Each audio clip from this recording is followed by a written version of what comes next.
A riqueza dos traços e detalhes na ornamentação do palácio carrega os ecos de um tempo em disputa, entre projetos refeitos, decisões políticas e a valorização da mão de obra local. A construção do Piratini revela o encontro entre a tradição vinda de além-mar e os anseios de uma cidade em transformação. É nesse entrelaçamento de arte, trabalho e memória, marcado pela presença imigrante, que se desenham os caminhos de uma época na arquitetura do Rio Grande do Sul.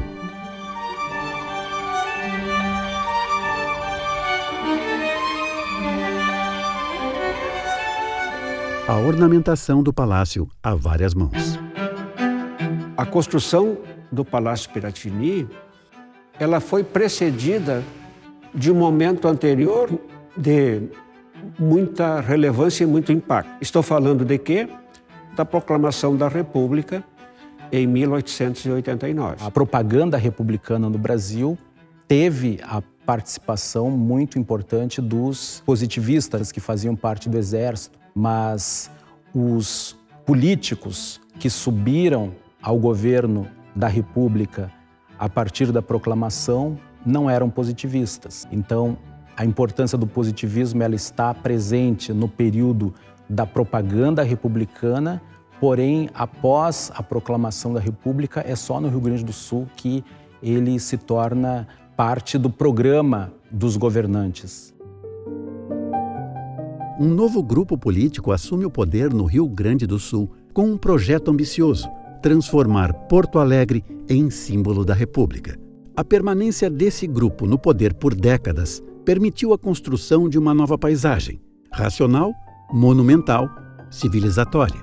O Palácio Piratini é um marco desse ideal. Arquitetura e política unidas na construção de um futuro guiado pelo progresso. Até o século XX, arquitetura, pintura e escultura eram uma coisa só, praticamente. Sempre foi entendido uma construção arquitetônica com a participação desses elementos. O Palácio Piratini é um dos grandes exemplos disso, daquela época. Também a Biblioteca Pública do Estado, prédios como o Museu de Arte do Rio Grande do Sul atual, o atual Memorial do Rio Grande do Sul, templos das belas artes. Porto Alegre viveu um fenômeno único no mundo ocidental. Uma verdadeira febre de esculturas arquitetônicas, criadas especialmente para edifícios públicos. A partir de 1899, com o passo dos açorianos, nasce uma indústria cultural que transforma a cidade. O estilo dominante era o historicismo, uma arquitetura de invenção livre, que misturava épocas e intenções.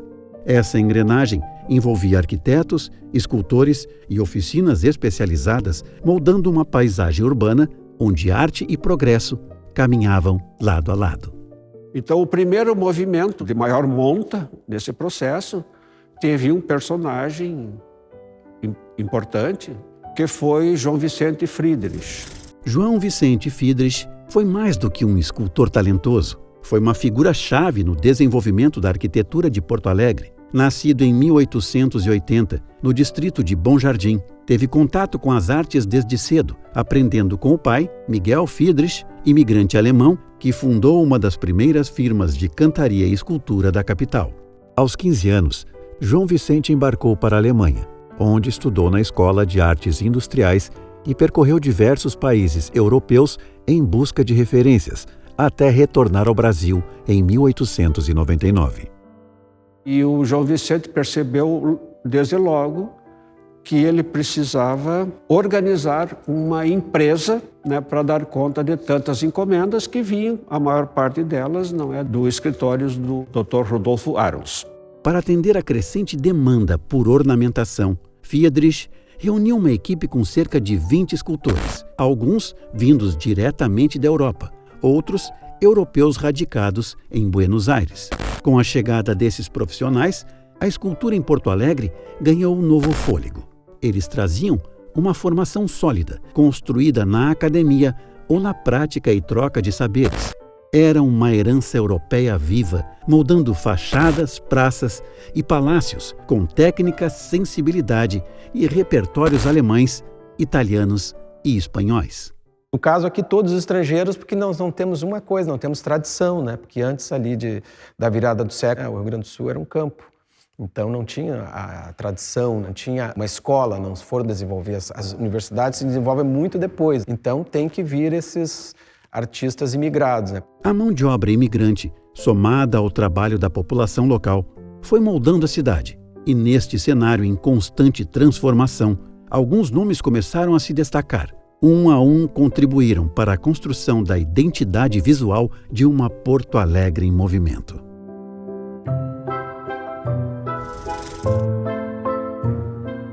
O Gaudenzi, ele vem para trabalhar especificamente na Escola de Artes e Ofícios. Ele é contratado pela Escola de Engenharia em Roma, né? Apresentado pelo Pedro Weigartner, né? Onde a direção da Escola de Engenharia conhece ele no ateliê do Pedro Weigartner, né? E aí ele resolve vir, né? Adloff, eu particularmente considero, depois do Vollberger, talvez o mais completo dos escultores que nós tivemos na cidade. Ele era um alemão de Düsseldorf, que ele veio para Porto Alegre para produzir o monumento ao Barão do Rio Branco. E o João Vicente Friedrich, né, apreciou muito o trabalho e ele ficou em Porto Alegre até a década de 1943. Fez diversos monumentos na cidade, diversos prédios. Só mencionar o prédio da antiga Delegacia Fiscal do Tesouro Nacional, hoje o Margos, as principais figuras foi o Adloff que esculpiu. No interior do estado tem vários monumentos. Para a arte cemiterial, depois de 30, trabalhou bastante. O Jesus Maria Corona, ele é um escultor espanhol, né, republicano, que por problemas políticos teve que deixar a Espanha e vir para o Rio Grande do Sul. E ele, quando aqui chegou, foi um dos escultores contratados pela oficina do João Vicente Friedrich, né? Projetou vários prédios de Porto Alegre. E, inclusive, o que era para ser a construção que iria consagrá-lo, né? Infelizmente não aconteceu, foi o projeto da Catedral Metropolitana, que era para ser erguida quase que simultânea com o Palácio Piratini. Fernando Corona também tem uma trajetória interessante, né? Porque ele vem da Espanha, recomendado pela família a repatriar o pai, e por aqui ficou também. Ficaram os dois. E aí ele teve uma trajetória também prolongada na oficina do João Vicente Friedrich. Depois, por um bom tempo, décadas, quem sabe, né? Ele esteve trabalhando na condição de associado com outros escultores, fez vários prédios da cidade. Depois entrou na Escola de Belas Artes e ali lecionou durante muitos anos. Rademacher é um caso especial. Ele trouxe a grande novidade que foi a feitura direta. Até meados de 1913, esses ornamentos eles eram feitos modelo em barro. Desse modelo se fazia uma cópia em gesso. Dessa cópia em gesso se fazia uma matriz, daí se fazia a fundição. Era um processo bastante demorado e que, por conseguinte, bastante caro, né? O Rademacher trouxe a grande novidade, que foi a feitura direta. Fazer a mistura de areia, cimento e cal, subir no andaime e produzir o ornamento diretamente. Friedrich, Gaudenzi, Corona, pai e filho, Adloff, Rademacher e tantos outros, inclusive aqueles cujos nomes se perderam no anonimato, ajudaram a imprimir uma estética marcante e promover a fusão entre a tradição europeia e os novos contornos de uma América em transformação.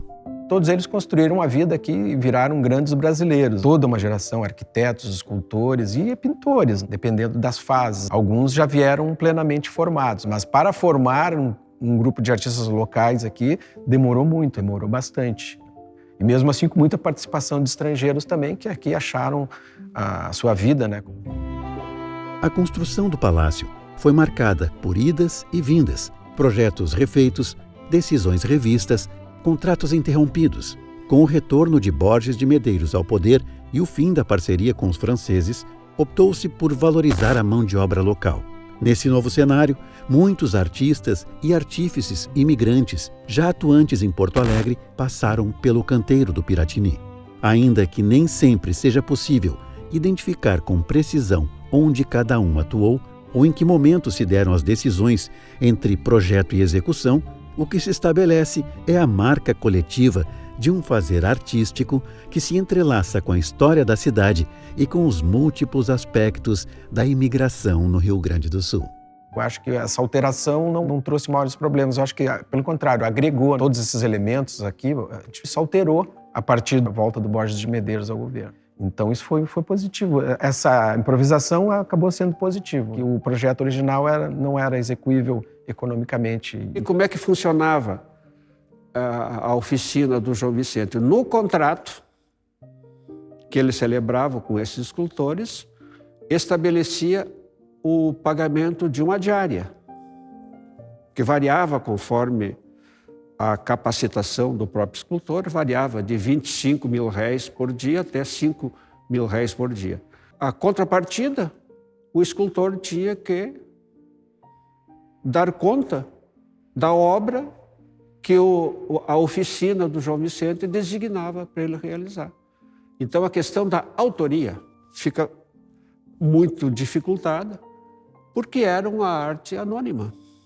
A maior parte da ornamentação é uma arte anônima, né, de difícil, né, identificação de autor. Depois desse primeiro período de centralização em torno da oficina do João Vicente Friedrich, os próprios artistas, os próprios escultores, trataram de ir criando os seus próprios instrumentos de trabalho. Uma boa parte deles saiu da oficina do João Vicente, que acabou quebrando em 1929, mas os artistas não desapareceram.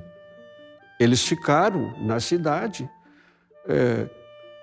atuando ou individualmente, ou constituindo entre eles sociedade.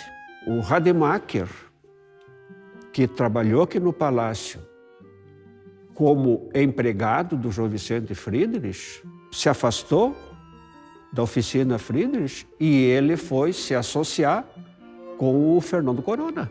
O Gaudense se associou com o Adloff, o Fernando Corona fez sociedades com o Stege e outros deles começaram também a continuar operando por conta. O Palácio Piratini, naquele período ali da conclusão, da primeira conclusão, né, da primeira fase, ela deve ter sido uma grande escola, né, uma grande oportunidade para os artistas locais também se desenvolverem. E as obras que foram feitas são de primeira qualidade. Em qualquer lugar do mundo seriam grandes artistas. E felizmente encontraram esse contexto aqui que puderam desenvolver a arte deles, né?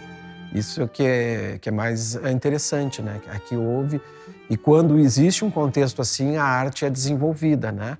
Ao final dessa jornada, o que o Palácio Piratini nos revela vai além da pedra e do mármore. Ele nos fala de um tempo em que o contexto fez florescer o talento, um tempo em que artistas encontraram na obra pública uma oportunidade rara, a de desenvolver sua arte em diálogo com a cidade. O Piratini foi, para muitos, uma escola, um espaço de aprendizado, de experimentação e de afirmação. E como toda grande obra coletiva, ele carrega em si a força de quem sonhou, planejou e, sobretudo, construiu. Porque quando há espaço, há criação. E quando há criação, a história se escreve com mãos, com memória e com beleza. No próximo episódio. 3 anos Aldo Locatelli no Rio Grande do Sul e recebe uma encomenda onde ele deveria então executar murais que contassem nada mais, nada menos do que toda a história do Rio Grande do Sul. Um estado que há 3 anos ele nem sabia que existia.